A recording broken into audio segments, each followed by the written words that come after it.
Today we're starting the Ruger M77 308 Christmas project.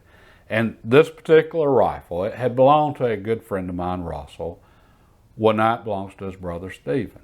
And we're going to set up this rifle for Stephen as a Christmas present. And we're going to see how well we can get this rifle to shoot. And Russell bought this rifle mid to late 90s, somewhere in there. And I don't remember exactly when. I don't remember what size groups he was getting out of it. I just remember being very disappointed in the shot groups that he was getting from this rifle. So for this project, our goal is to get this rifle to shoot at least sub-MOA. And for myself, I'm going to be disappointed if we don't get it shooting at least 3/4 of an MOA. So let's get started on this one. The first thing we want to do is we want to get to know this rifle, this specific rifle. And this specific rifle, it is a Ruger M77. It has a 24-inch heavy varmint barrel. It's chambered in .308 Winchester. And this rifle was made in 1984. I called Ruger up and gave them the serial number and got the date of manufacture. So it would have been about 12, 13 years old when Russell bought it. It looked to be in absolutely excellent condition when he bought it. So I'm going to say very low round count on this rifle, or very little use. And back then, most people didn't put a lot of rounds through a rifle, especially a hunting rifle. Put a scope on it, carry it to the range, zero it, a few rounds every year just to make sure it held zero, and that's about it. And I know Russell didn't put many rounds through this rifle. I don't even know if Stephen's fired it. I don't even know if this rifle's been fired in the last 20 years. I'm guessing a fairly low round count. And it being chambered in .308, .308s are not bad on barrels at all. So even if it's had a good many rounds through it, it's not an issue with this one. So that's what we're starting with. And it being before the Mark IIs, this is actually a push feed action, not a control feed. M77s have always had the large claw extractor, which you generally see on a controlled feed action.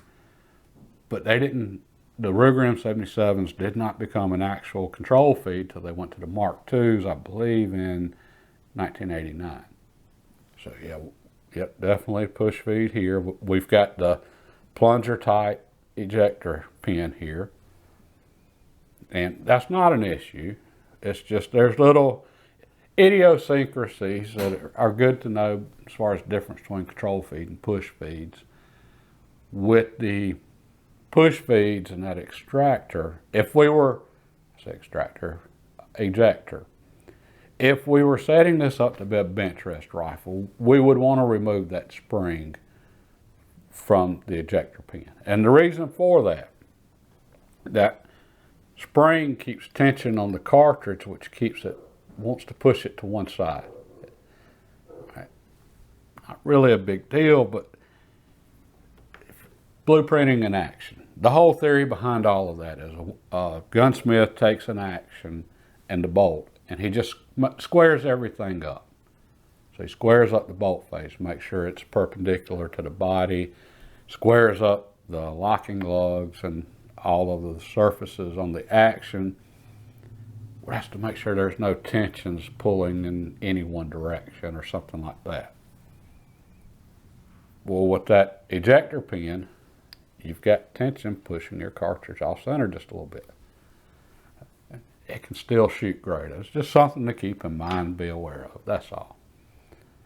And in this case, just like pretty much every push feed, there's a recess in here.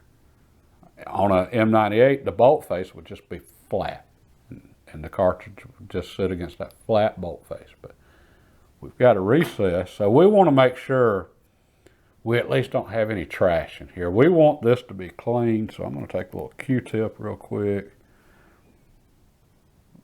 little hoppies, and we're going to run this around the edge in here.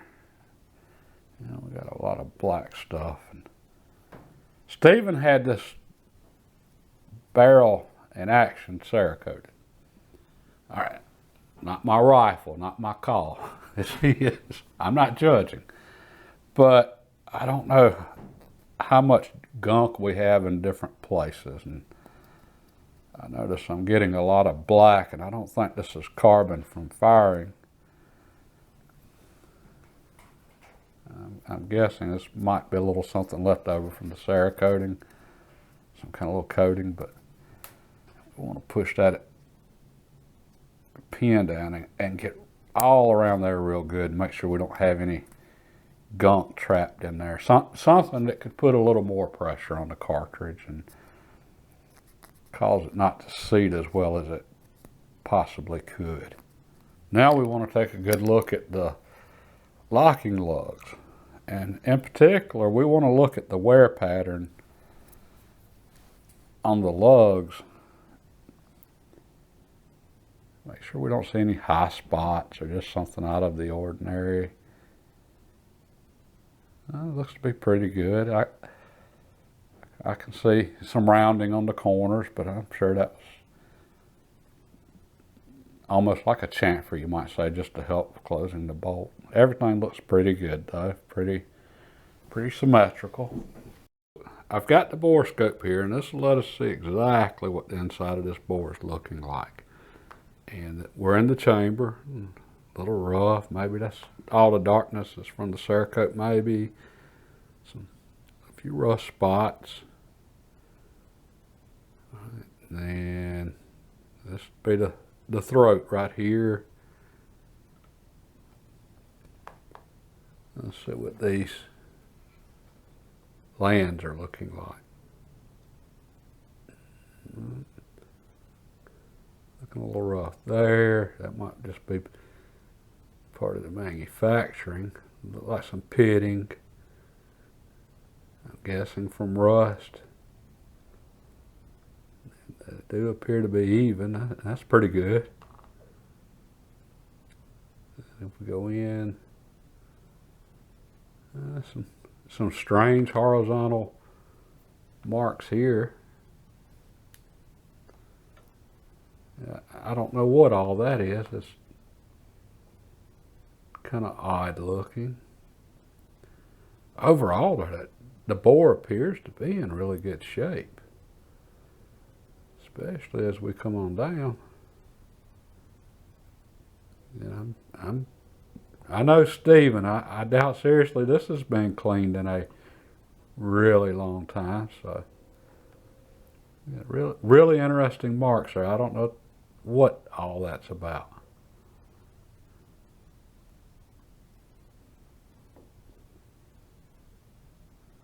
We can see some copper in there, but it's not nearly as bad as I would have expected.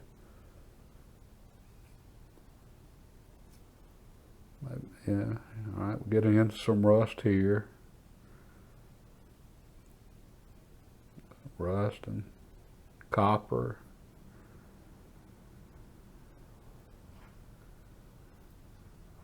And here we are at the muzzle. All right, now that kind of worries me right there at the muzzle. That's looks like a lot of pitting right there.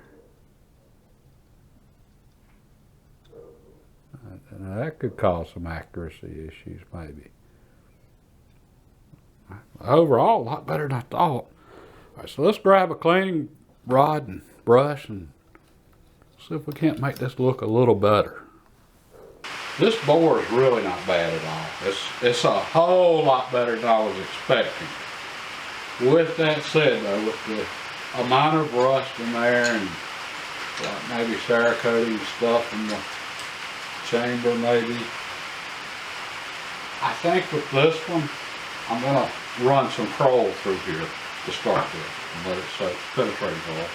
And normally I would only do that with a bore that was really rough when I was going to use JB bore cleaner. Given the rust we saw in there, I think we'll do this. And I'm not going to use JB bore cleaner on this one, I don't think. Or at least not yet. That's a last resort procedure. But we are going to use some Hockey's number 9 behind this Kroll We're just going to let this soak. I think that'll do what we need to do.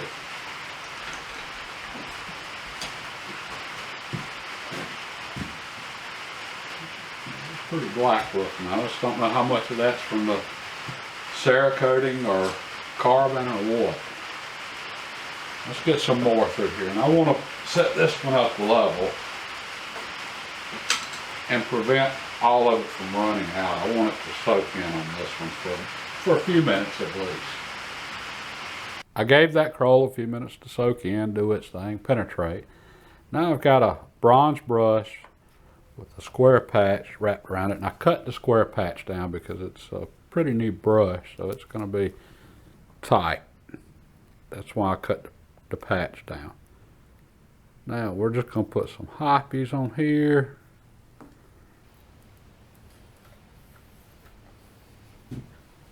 And now I do want to angle this barrel down so that any of the gunk runs out of the end of it.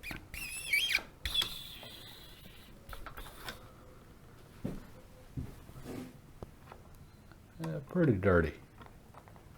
Now we're going to repeat, but before I do, I want to make sure this brush is centered up real well. There we go. We don't want much run out in it.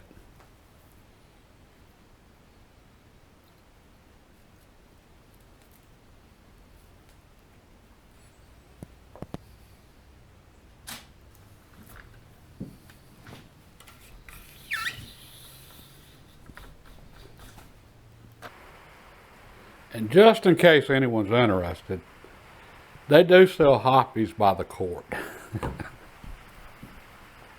And we're going to go through some on this bore. I can see that now.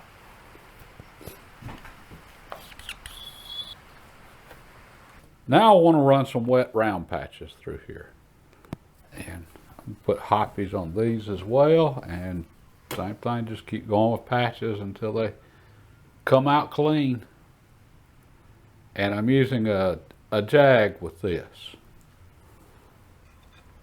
These are coming out pretty clean, so we'll call that done with just two. And now I just want to finish up with dry patches.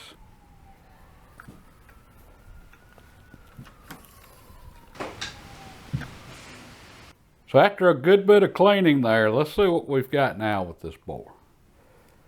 That just looks bad. I don't know what that was. I don't know if that's part of the manufacturing. Corrosive primers from some old port. Well, I don't even think they've ever loaded 308s or 7.62s with NATO with corrosive primers. I don't know what that is. It just looks bad. I know that. Rust and pitting, maybe, but there wasn't that much rust in here, and not on that scale. Maybe sometime in the past somebody let it go. I don't know. I just know that looks horrible. We've still got all of those horizontal marks. I don't know if that's tool marks in the barrel or what that is.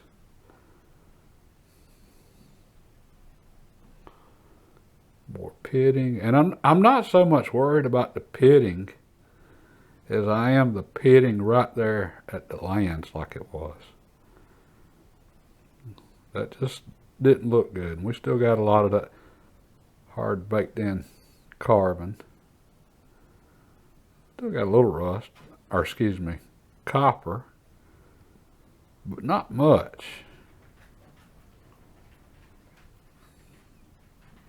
Oh, that's looking rough. I mean, we got all those horizontal marks, some really bad pitting.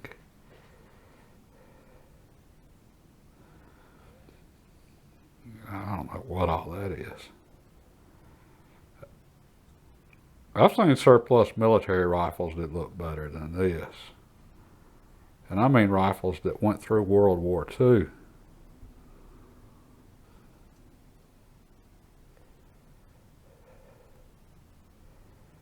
Yeah, I have no idea what all that horizontal stuff going on is. Is it turbulence? Is the bullets going through there? Or is that, again, tool marks? Or chatter from the tool marks, maybe, I don't know.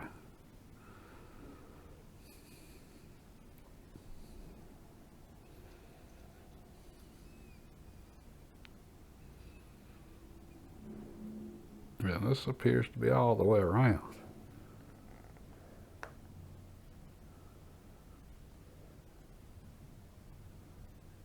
That is just some rough looking stuff there. And I can't tell from this, is that built up on top of the lands or is it pitted down in it? I mean, depending on how I look at it, it looks like it's actually built up on top of the lands. A lot of that looks like, yeah, a lot of that just looks like trash sitting on top of the bore rather than down in it.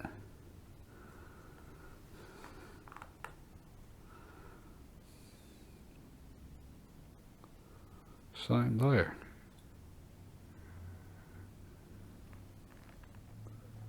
The way that comes through there, same thing. It looks like it's actually sitting on top.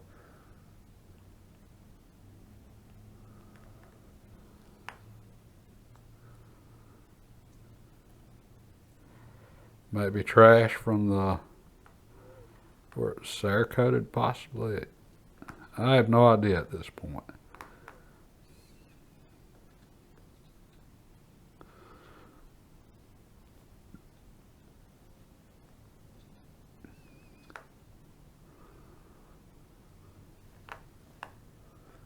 On the end, we should be able to visually see that, so we'll do a little closer inspection right at the muzzle on the inside. See if we can tell if that's pitting or what. Overall, the barrel's much cleaner, but it definitely has some issues.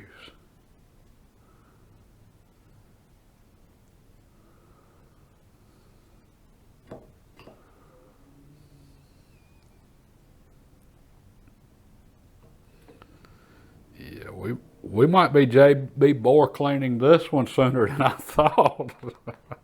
I was hoping to avoid that.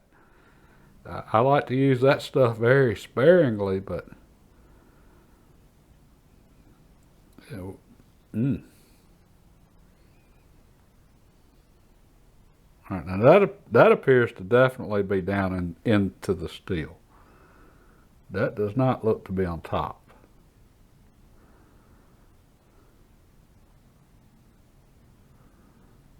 Yeah, I just don't know.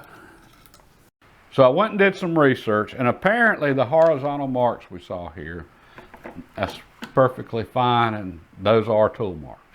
And that's part of the button rifling process, and apparently it's pretty common. And from what I understand, Savage barrels are famous for having those tool marks. And Savage barrels, no matter what you think about Savage, they tend to have really good barrels, accuracy and velocity wise. So I'm not concerned at all on the tool marks.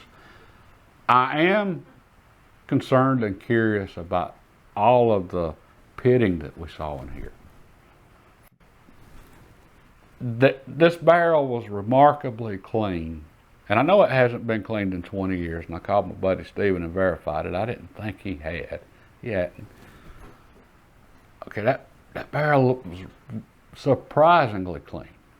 Very little rust in there, a few spots here and there, but okay, so maybe it rusted up real bad in the past and somebody else did a really good job cleaning it then.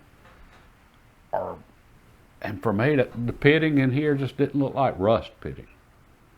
Now, I'm by no means an expert with bore scope. I'm just learning myself. So that's one I'm just going to have to dig into some more. My only concern also with the pitting is the location of having some pitting right here where the lands start and at the crown. That's just not a good place to have it. But with that said, I've seen some really rough bores shoot really well. So that doesn't mean we can't get good shot groups from this rifle. So at this point, I'm going to pack it in here and just head to the range and go fire some groups and see what happens. And we would go right now, except for it's raining. All right, with that said, if this video ends right now, you'll know it didn't quit raining. If it quits raining, we're going to go to the range and then just continue on with this one. And for the project, normally I post a video every Sunday at 12:30 because in a little bit of a hurry to get this one done from my buddy Steven, I'm just going to post videos on this one whenever I can. So if I end up having to wait till middle of the week, one afternoon to go to the range, I'll go ahead and film that one and then post the results during the middle of the week of the range trip on this. So look for the videos on this one to be out just any time. Oh, and bore scope. I get a lot of questions on bore scope, what bore scope I use and so forth. And I use the Teslong. It's cheap, it works. That's about all I can say for it. The software, the app for your phone on this, it sucks. But they have different free apps, and I hate to use the word free because it's not free. They're probably stealing data, but different quote free endoscopy apps that you can select, and you can find one that works with it. All right. Other than that, it works really well. And for the price, that's what I've been using. And I'm going to leave an Amazon link below for this, and I usually get questions on my cleaning supplies and that type of thing. Also, I'm going to leave links below to the stuff I use for cleaning, Amazon links. And that way, if you've got any questions, just look below. That's what I use. I know there are a lot of opinions out there, especially use bronze brushes, don't use bronze brushes, and so many different products. And all I can say is that's what I do. Okay, and yeah, so you'll know in just a minute whether or not it quit raining. I'm going to have to wait a little while to see that.